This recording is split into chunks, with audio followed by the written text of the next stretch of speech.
नमस्कार प्यारे विद्यार्थियों, आज हम संस्कृत में जो इसका पहला चैप्टर है उसका अध्ययन करेंगे।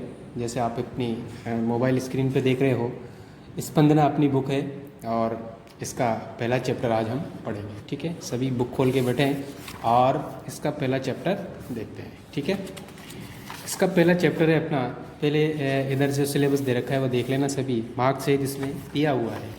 ठीक, तो ये आपकी इंडेक्स है, टोटल इसमें 15 पार्ट हैं। ठीक है, उसके बाद ग्रामर है, व्याकरण है। तो पहला चैप्टर जो अपना जय सुरभार। ठीक है, तो आज हम इसी को स्टार्ट करने वाले हैं, पढ़ने वाले हैं। तो आप कंप्लीट निकाल लीजिए, निकाल लिया होगा सबने, क्लियर है सभी को। देखो, वाणी वंदना गीति इयम, वाणी कहते हैं वैसे सरस्वती को, ये सरस्वती वंदना का गीत है। सरला सरसा च सरस्वती वंदना गीति इयम, सरल और सरस, ये सरस्वती वंदना का गीत कवि पुंगव, कवि श्रेष्ठ डॉक्टर हरिराम आचार्य के द्वारा रचित है। ठीक है, 1966 ईस्वी वर्ष से रचिता। ये कब रचा गया था? 1966 ईस्वी में लिखा गया था। वसंत बहार रागेण उपनिबद्धा, ये वसंत बहार राग में उपनिबद्ध है। और मधुछंदा इत्याख्ये ग्रंथे संकलिता, लोके बहुश्रुता च इयं गीति, अर्थात वसंत बहार राग में उपनिबद्ध मधुछंदा नामक ग्रंथ में संकलित ये गीत संसार में बहुत सुना गया है। वस्तुतः कवे आद्य गीति रचना आसीत, वस्तुतः ये कवि की प्रथम गीति रचना थी। यह ही बहुत प्रकाशिता, जो बहुत प्रकाशित हुई। आकाशवाणी दूरदर्शनाभ्या च चिरम प्रचारिता च, आकाशवाणी और दूरदर्शन पर भी ये चिर प्रकाशित और प्रचारित हुई। ठीक है, तो हम इसमें सरस्वती की वंदना को पढ़ेंगे, करेंगे, देखेंगे क्या है। ठीक है, जय जय है सुर, जय जय भगवती सुर भारती, तव चरणों प्रणमाम, नाद ब्रह्ममयी जय वागीश्वरी, शरणम ते गच्छाम। अर्थात पहले दो लाइनें देखेंगे। ये इसमें माता सरस्वती के लिए बहुत सारे संबोधनों का प्रयोग किया गया है, जैसे भगवती, सुर भारती, ठीक है, वागीश्वरी और नाद ब्रह्ममयी। ठीक है, तो भगवती जानते हो, सुर भारती भी माता सरस्वती के लिए। तव का मतलब होता है तुम्हारे, तव का मतलब तुम्हारे, चरणों का मतलब चरणों में प्रणाम, यानी प्रणाम करते हैं। जय जय हे भगवती सुर भारती, हम तुम्हारे चरणों में प्रणाम करते हैं।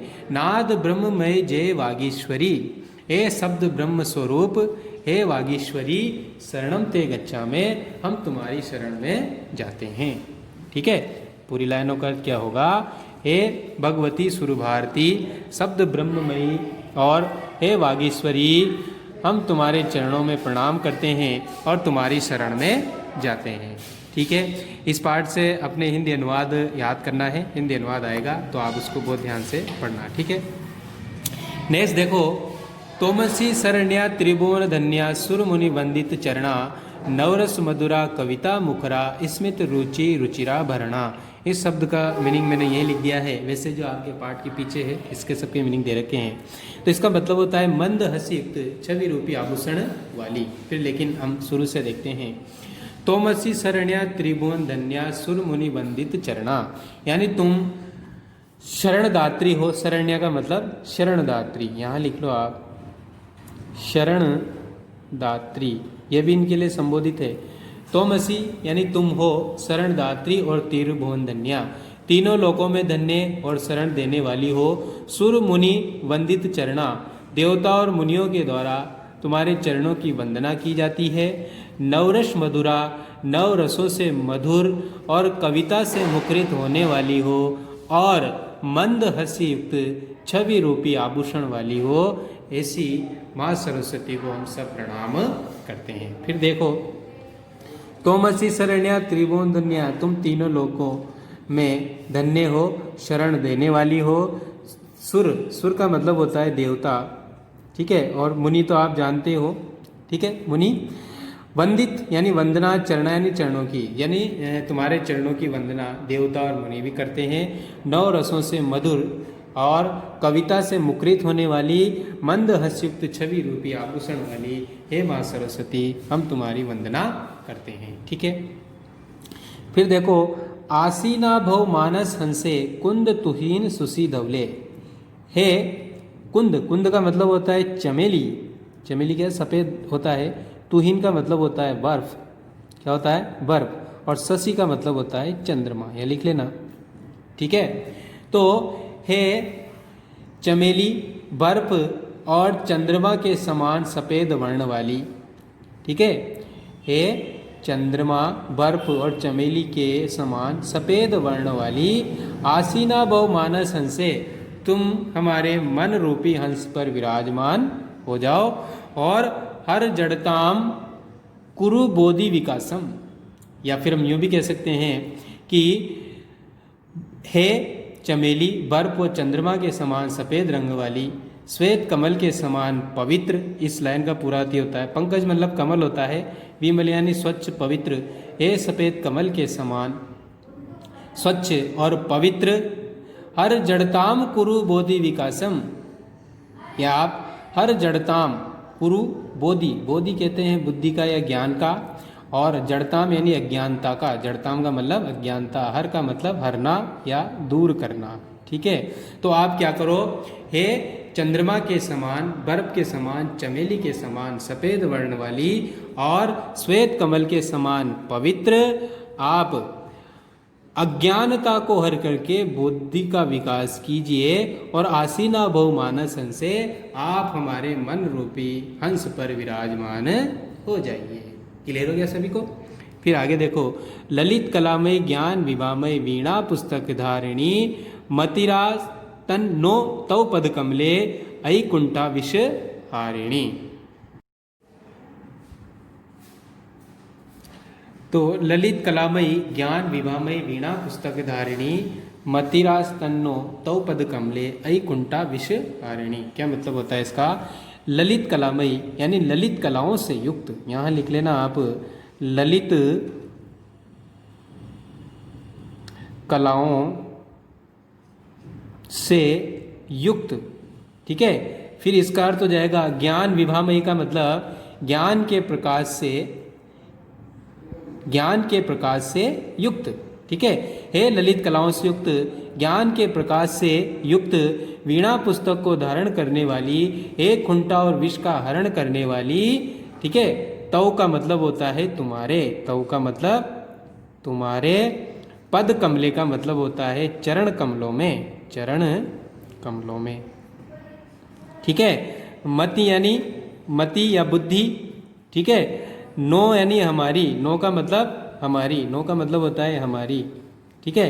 आस्ताम यानी बैठी रही या लगी रहे। तो इसका मतलब ये होगा कि ललित कलाओं से युक्त ज्ञान की कांति से युक्त वीणा पुस्तक को धारण करने वाली, हे कुंठा और विष का हरण करने वाली हमारी, हे कुंठा और विष का हरण करने वाली सरस्वती, तुम्हारे चरण कमलों में हमारी बुद्धि लगी रहे।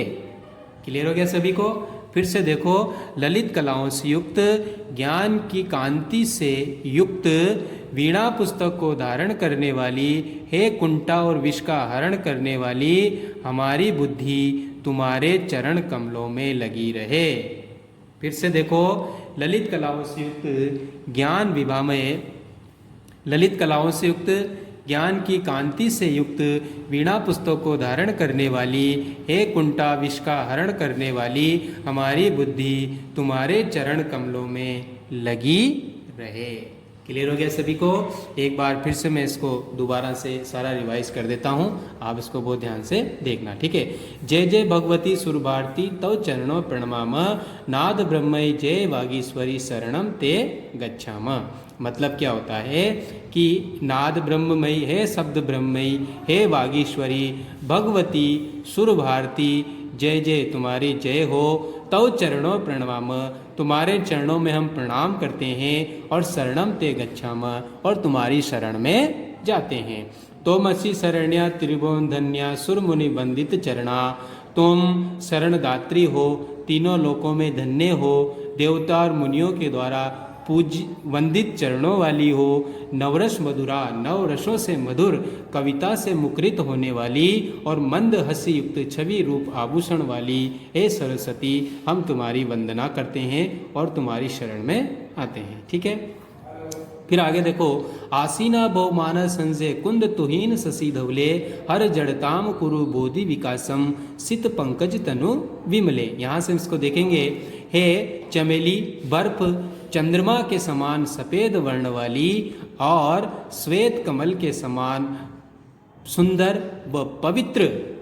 ठीक है, हर जड़ताम कुरु बोधि विकासम, अज्ञानता को हर करके बुद्धि का विकास कीजिए और आसीना बहुमाना संशय, हमारे मन रूपी हंस पर विराजमान हो जाइए। ठीक है, लास्ट वाला है, ललित कलामय ज्ञान विवामय वीणा पुस्तक धारिणी मतिरा स्तन्नो तौ पद कमले अयकुंठा विष हारिणी।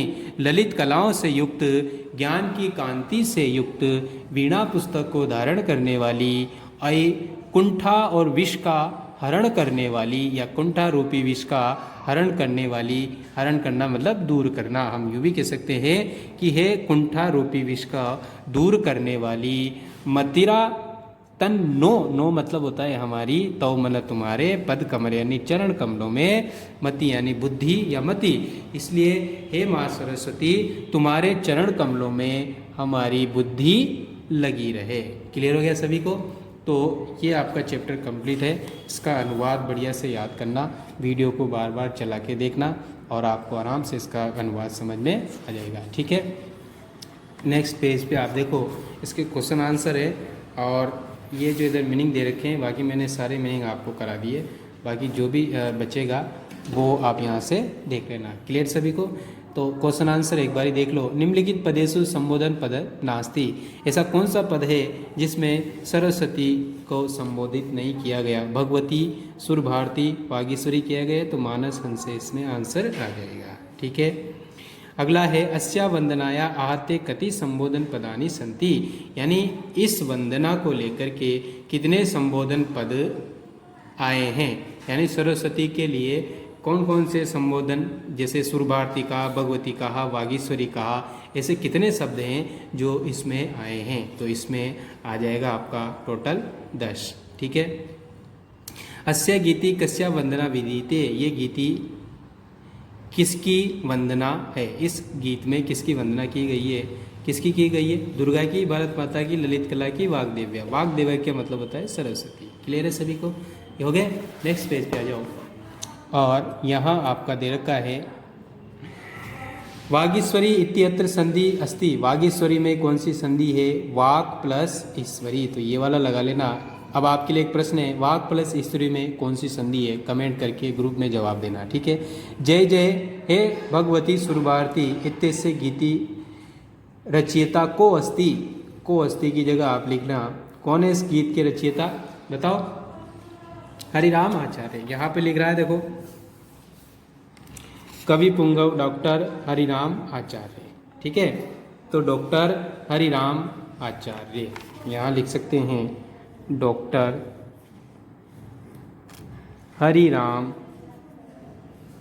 आचार्य।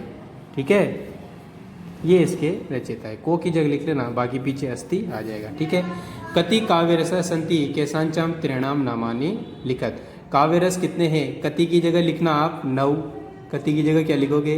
9 काव्यरसा संति, फिर पूर्ण विराम लगाना। केशांचन त्रियाणाम रसानाम नामानि लिखित, किन्हीं 3 रसों के नाम लिखो। तो आप कि जो आपके मैं ही लिख देता हूँ आपको। सबसे पहले श्रृंगार, ठीक है, दूसरा हास्य, और तीसरा